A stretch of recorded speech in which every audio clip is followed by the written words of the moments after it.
Mungu, lakini alikuwako neno na ilikuwepo roho ya Mungu. Mimi tayari nimevibeba vyote na vinaonekana kwa sababu ni mimi. Mimi ndio naitwa Mungu, nimeumba vyote. Huyu neno yuko ndani mwangu, huyu roho yuko ndani mwangu. Kwa hiyo roho ya Mungu ikatulia katika vilindi vya maji, na mimi nikasema iwepo kila kitu, lakini Mungu akaanza kugawanya. Lakini kwa sababu ni muweza wa yote, alikuwa na uwezo wa yeye kukaa tu kidogo, naye neno ndio akaanza kutamka. Akatamka wanyama wawepo, akatamka ndege wawepo, akatamka iwe asubuhi, akatamka iwe nini, akatamka iwe nini. Kwa hiyo neno akaanza kusema, sema amen. Kwa hiyo neno akasema, huyu ndio neno, sema amen. Huyu neno ndio bado amesimama, lakini ndani yake kuna roho, sema amen. Lakini hao wote wanafahamika ni mimi, sema amen. Lakini mwanzo anasema, na wewe egemea sasa kidogo, au unatoka chuchuma sasa. Ilori ni gumu, kichwa ni gumu kama Mungu akubariki sana. Huyo neno ndio huyo ambaye ana roho ngumu kweli kweli. Sasa huyo neno ndio aliyefanya vitu vyote. Mwanzo anasema roho ya Mungu ikatulia katika vilindi vya maji. Roho ya Mungu ikatulia katika vilindi vya maji. Sasa huyo roho wa Mungu tayari iko kwa Mungu, bado hajatolewa kwa sababu bado ni nafsi ya Mungu, sema amen. Na ndio maana roho ilikuwa inaingia kwa manabii, nabii anatabiri, akishamaliza kutabiri roho ya huyo Mungu iliyoingia kwa nabii inatoka inarudi kwa yeye aliyeitoa, sema amen. Roho ya Mungu ikatoa ndoto kwa Yusufu akatabiri ya Mungu. Alipomaliza kutabiri, ndoto ikarudi tena. Uwezo wa Mungu, roho ya Mungu ikarudi kwa yeye ambaye aliyemtuma, kwa sababu alikuwa hana nafsi, sema amen. Sasa huko katika Yohana anasema wapo watatu washuhudiao. Sasa hao watatu ndio nataka niwatoe kwa jinsi hii, sema amen. Wewe neno simama.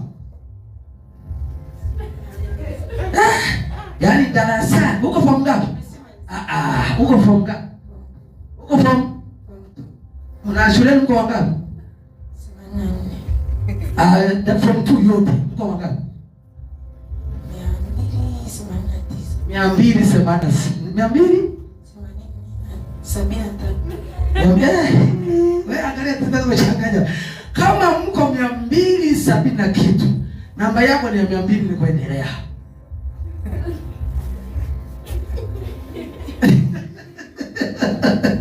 Haya, twende. Mtihani wa mwisho kwanza umekuwa ngapi?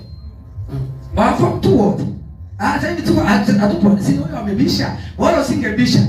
Ili sije nikakualika. Mimi sinajua alikuwa wangapi. Yaani katika watu wa 200 yeye ndo kwenye mwishoni. Najitetea kwenye 100 na ngapi? 100.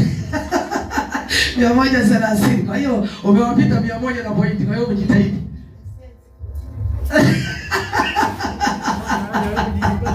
Yaani wanatiana moyo kura na ndoto. Hebu wapigieni kura na ndoto. Mungu akubariki sana. Mkapate mkao wa 100 na kitu, lakini ndani mwenu kuna Yesu, sema amen. Ndani yenu kuna Roho Mtakatifu, sema amen. Yeye ambaye ni zaidi, yeye ukipata umepata namba 1. Umekuwa namba 1. Mungu akubariki sana. Hapa duniani hata kama ukiwa wa mwisho, lakini kwa Mungu ni namba 1. Tuko pamoja?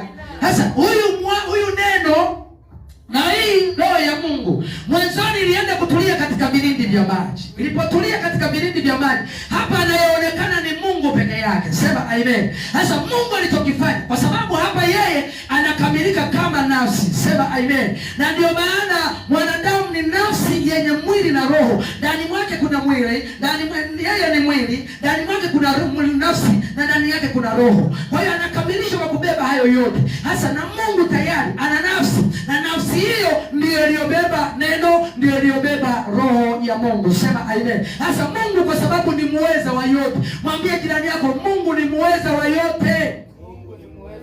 Mwambie tena jirani yako, Mungu ni muweza wa yote. Njoo kaka Noah hapa. Wewe si rafiki yangu, naweza kutolea mfano wote. Mungu akubariki sana. Bwana Yesu asifiwe sana. Bwana Yesu asifiwe. Wewe ni rafiki yangu. Hata Yesu alimwambia Petro, unanipenda? Anasema Bwana nakupenda, jenga, linda kondoo zangu, sema amen. Kwa hiyo na huyu nampenda sana, na ndio tunatamani tufike mbali naye, sema amen. Sasa huyu bwana nimtolee nafasi moja ya kuwa Mariamu. Biki na wanani? Cheka sasa mchungaji, sasa hivi bana lagi. Baba wa Mungu ndiye Mariamu kweli akatirira. Nimetoa mfano. Wewe unafikia? Na Mungu akubariki sana. Sasa huyu ni mwanadamu. Sema amen. Na mwanadamu sogea kidogo sio kufanana na Mungu. Na mwanadamu huyu Mungu kwa sababu ni muweza wa yote. Nataka nionyeshe uwezo wa Mungu ambao leo Mungu alioutoa. Sema amen. Na hii nafasi haipo popote katika ufahamu wowote. Labda dunia wafuatilie ndio watapata kujua kumbe Mungu alifanya mambo makubwa katika wale aliyowafunulia. Sema amen. Kwa hiyo Mungu wakati anajulikana kama yeye, akaamua kila eneo liwe na nafsi. Sema amen.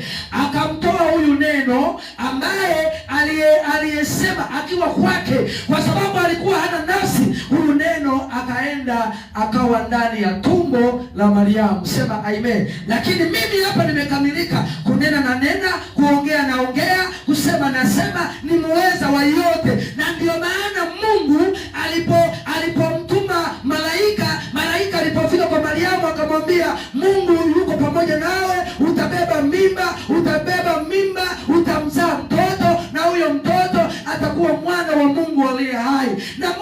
Na huyo mtoto alipozaliwa akaitwa Yesu. Na Yesu wakati anafundisha, wakati anahubiri, sauti inasikika. Sasa hiyo sauti ndio hapa sasa Mungu bado alikuwa amekamilika. Sema amen.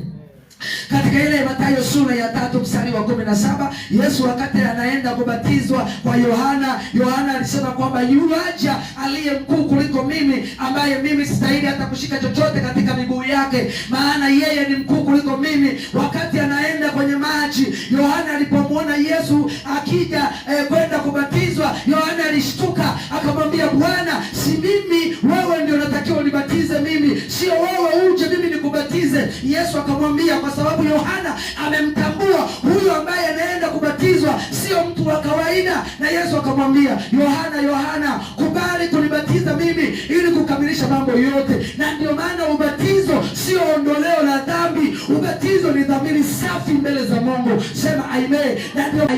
Na ndio maana sisi tunabatiza watu sio ondoleo la dhambi, ni dhamiri safi mbele za Mungu kwao waliomwamini Yesu Kristo. Sema amen.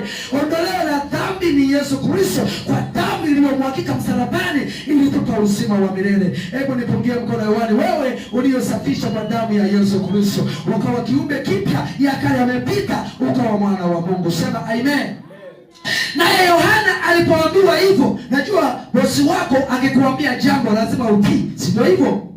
Na Yesu alipomwambia Yohana, unatakiwa nibatize wewe, na yeye akatii, akaenda kwenye maji. Alafu Yohana akambatiza, akamzamisha kwenye maji yote, akaibuka. Alipoibuka tu kwenye maji, mbingu zikafunuka na sauti ikasikika, ambayo sasa ndio hii hapa. Huyu aliyebatizwa ni Yesu. Sauti inasikika inasema, huyu ni mwanangu mpendwa ninayependezwa naye, msikilizeni yeye. Sema amen. Mungu anabaki kuwa Mungu, na Mungu anabaki kuwa muweza wa yote, na Mungu anabaki kuwa msema wa yote. Sema amen. Ingawa huyo neno amevaa mwili, lakini Mungu akabaki kuwa kukamilika katika nafasi alizonazo, kwa sababu yeye ni muweza wa yote. Sema amen. Hebu mpigie makofi Mungu wetu kwa mambo makubwa ya ajabu aliyoyafunua ndani mwetu. Sema amen. Mwambie jirani yako, hongera sana kwa kumjua Mungu. Mwambie tena, hongera sana kwa kumjua Mungu. Hasa baada ya hapo, huyu alipozaliwa sasa, wewe umemaliza kumzaa Yesu, nenda zako utakutaji. Na ndio maana leo kuna imani zingine zinasema Mariamu mama wa Mungu wa nini wewe? Mungu anawatambua watatu tu wanaotoa uzima wa milele. Anawatambua watatu, anamtambua, umtambue Mungu, umtambue Yesu, na unamtambua huyu ambaye anaenda kumtolea mfano wa mwisho. Sema amen. Mariamu kazi yake ilimalizika kumzaa Yesu tu basi. Mariamu hana chochote, na yeye angemkataa Yesu angepotea. Sema amen. Na ndio maana siku moja mtu mmoja alitumwa, alimuita Mariamu, njoo. Akasema, ndio naenda kuniitia Yesu, nina shida naye. Na Yesu alikuwa anafundisha, akaenda kimbelembele kwa sababu ya kufahamika kwamba Mariamu ni mwana, Mariamu amezaliwa na Yesu. Akafika akamwambia Yesu akageuka, unataka sema nini?